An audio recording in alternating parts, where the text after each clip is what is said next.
नमस्कार दोस्तों, आज हमारी टीम पहुंची है गांव धूलसरस में, जहां पर द्वारकाशी भाजपा उम्मीदवार सुषमा रविंदर गोदारा को गांव के शिव मंदिर में लड्डू से तोला गया और तन मन धन से उनको सम्मानित किया गया। चलिए हम पहले दिखाते हैं कि गांव के लोग शिव मंदिर में एकजुट हुए और किस तरह सुषमा रविंदर गोदारा को आशीर्वाद दिया। सुषमा गोदारा जी से बात करते, क्या कहेंगे मैडम? आज शिव मंदिर में लड्डू से तोला गया, क्या कहेंगे? मैं शब्द नहीं है मेरे पास। मैं धूलसरस वासियों का तहे दिल से धन्यवाद करती हूँ कि इन्होंने मुझे लड्डू से तोला और इनका आशीर्वाद ये मैं कभी नहीं भूल पाऊंगी। और मेरी सभी से प्रार्थना है कि एक बार तो मैं रिक्वेस्ट ही करूंगी कि 4 तारीख को वोट करें मोदी जी को और अपना आशीर्वाद ऐसे ही बना के रखें और जो भी कमियां हैं उन्हें हम पूरा करने की पूरी कोशिश। क्या कमी आपको लग रही है? क्योंकि आप पिछली बार भी पार्षद थे, कुछ लगा कि आपने कोई विकास कार्य छोड़ा?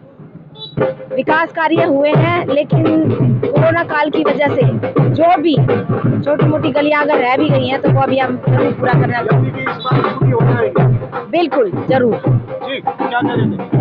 जी, हम बहुत खुश हैं और भारी बहुमत से बीजेपी भारी बहुमत से ही बनेगी। सुषमा जी को जिताएंगे, मोदी को आगे बढ़ाएंगे। आशीर्वाद चाहिए पूरे गांव का। रविंदर गोदारा जी, क्या कहेंगे? जिस तरह देख रही कि जो शिव मंदिर में लड्डू से तोला गया और मान सम्मान यहाँ पे किया गया, और मैं देखा कि जो पद यात्रा भी यहाँ पे निकाली जा रही है, गाँव में बढ़ चढ़कर आपके समर्थन में आए। देखिए, ये मेरे जो 5 साल में कार्य किए क्षेत्र में, उसका नज़ारा आपको मिला होगा।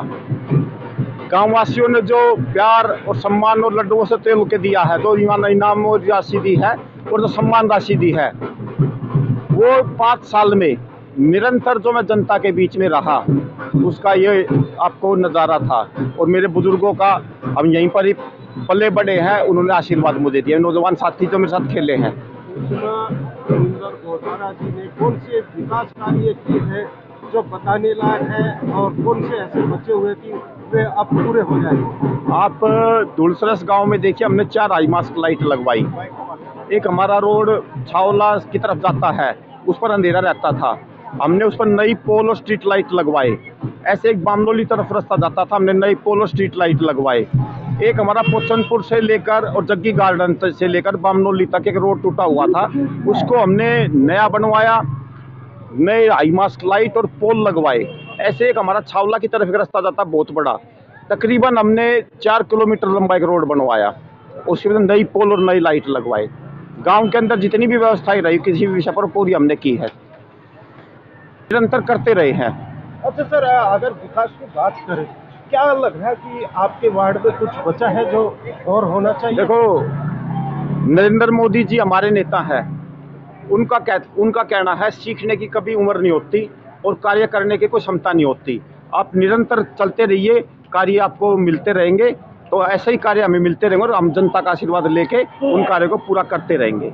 4 तारीख के लिए क्या कहेंगे वार्ड की जनता से? 4 तारीख के लिए जनता को मैं एक बात कहना चाहूँगा, जनता उसको वोट दे जो 4 साल 5 साल आपके बीच में रहा है।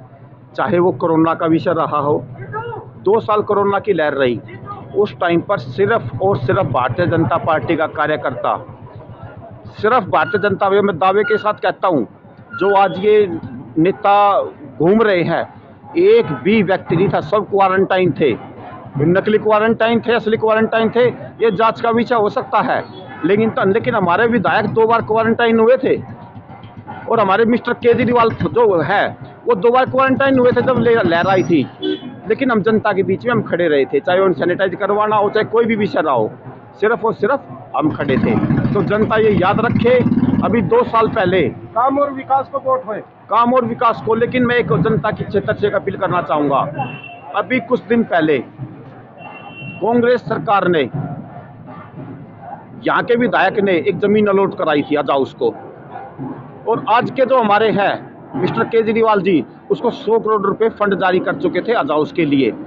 लेकिन क्षेत्र की जनता ने उस हज को रुकवाने के लिए एक धरना विरोध प्रदर्शन किया, जो उनकी नींव हिल गई और काम उन्होंने रोक दिया। उस टाइम पर सिर्फ भारतीय जनता पार्टी के हमारे जो समय से संगठन है, जो देशभक्त संगठन है, सिर्फ वो खड़े थे, ये कहीं भी नहीं थे। ये किसी भी उसमें रुकवाने के लिए हज को नहीं आए। सिर्फ और सिर्फ धार्मिक संगठन और जो देशभक्त संगठन थे वो खड़े थे। मैं चैलेंज करता हूँ इनको, मैं उस टाइम पर कहाँ थे ये, जब पूरे क्षेत्र की जनता, सभी पंचायतें वहाँ पर गई हुई थी रुकवाने के लिए, उस टाइम पर ये नेता कहाँ पर थे? मैं क्वेश्चन करता हूँ उनसे, मैं ये कहाँ पर थे उस टाइम पर ये? यानी कि अब के एमसीडी में जो है रविंदर गोधरा के विकास और पार्टी के विकास को वोट मिलेगी। विकास को वोट मिलेगी, आप देख सकते हैं, आप जनता से जाके पूछ सकते हैं। और मैं जो पर्चा अपना दे रहा हूँ पैम्फलेट, उसमें अपने विकास कार्य लिखे हुए हैं, उनको जनता पढ़ती है और हम पर भरोसा करती है। इसीलिए इतना बड़ा जन समर्थन आपने देखा होगा कि कितने दूरसर बड़े गांव ने मुझे आशीर्वाद दिया। नमस्कार, जैसे कि हमने यहाँ पे बात की सुषमा रविंदर गोदारा जी से बात की और यहाँ लोगों से भी बात की, किस तरह यहाँ पर धूलसरस गांव में जो आशीर्वाद मिल रहा है और लोगों का कहना है कि पार्टी के विकास को लेकर और पार्षद के पिछले विकास को लेकर ही हम इस बार लोग वोट देंगे। ये लोगों का कहना है, धूलसरस के गांव का कहना है कि विकास को लेकर ही वोट दी जाएगी। तो हम आपको एक बार फिर दिखा देते हैं जो जन समर्थन है गांव का, कि आप देख सकते हैं सामने जो जन समर्थन है, किस तरह घर से निकलकर लोग उनको समर्थन करने आए, आशीर्वाद देने आए। तो ये एक जन समर्थन है। हर खबर से आज आप तोमर।